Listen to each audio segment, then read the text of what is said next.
Africa has become a major growth region for one of the world's largest breweries, and earlier today I caught up with Rob Forsythe, Beverage Analyst at Investec Asset Management, and asked him what kind of status the South African beer industry is in right now and the potential that Africa boasts for players that are operating within this space. Africa has probably got to be the most exciting area for the global brewers. If you look at it in its totality, the consumption per capita is around about sort of 7 litres per capita, which is only about a tenth of global norms if you start looking at developed world economies. So you've got very high pent-up demand. You've got a population which is actually growing, so you've probably got about 2% population growth in Africa, which is pretty exciting by global standards and very good for fast-moving consumer goods. You've got urbanization occurring. So the urbanization rate, I think, has gone from about 28% to 40% over the last 20 years and will continue to grow.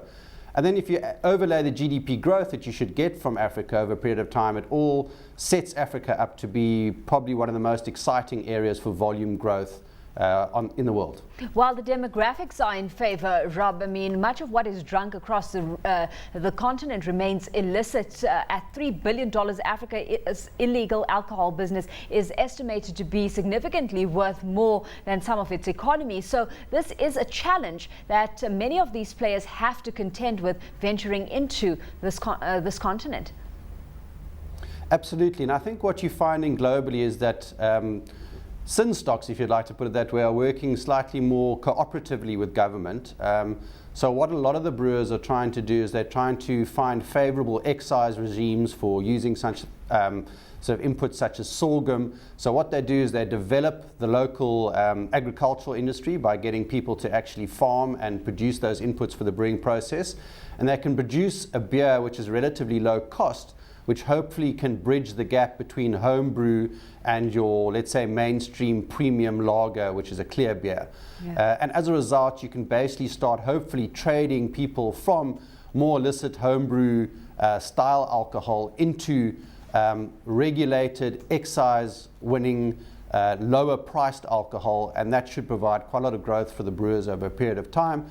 But obviously it needs a cooperative approach between various governments. Yeah. And especially where one would assume that would close the price gap between commercial and illicit drinks as well. Let's take a look at some of the contenders here. We've got SAB Miller, the world's second biggest brewer by volume, having invested $1 billion in the continent in the last 5 years. It's also lifted its medium-term financial targets for the region, raising revenue per hectolitre growth targets from 1 to 3% to 3 to 5%. What are you making of the kind of stride SAB Miller's making? Well, look, they're very well represented. They're by far the largest in the continent. They're sort of in 32 countries in Africa with basically a volume of around about 27 million hectolitres. Just to put that into context, in South Africa, they probably produce about 24, 25 million hectolitres. So it's about as large as they are in South Africa, they are in the rest of Africa.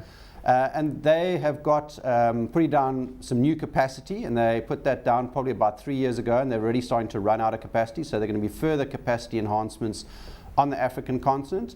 I think the other thing that you've got to bear in mind is that it's not only a beer strategy, it's also a beverage strategy. So they do invest in CSDs, mainly Coke, as well as in water businesses around the African continent to try and get distribution economies of scale and to leverage up the manufacturing footprint into other forms of distribution, which really helps economies and profitability. It's also a company that's looking to take things a step further. This week we heard that it's interested in acquiring the African brewing operations of French group Castel, strengthening their links in Africa.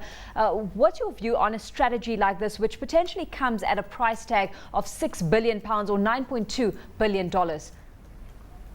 Well, the first point I'll make is I think that price tag speculated is a little bit light. I think it'll be cost slightly more than that. But you know, this relationship with Castel goes back, I'm trying to think, probably about 8 years now, where they basically swapped out a 20% stake.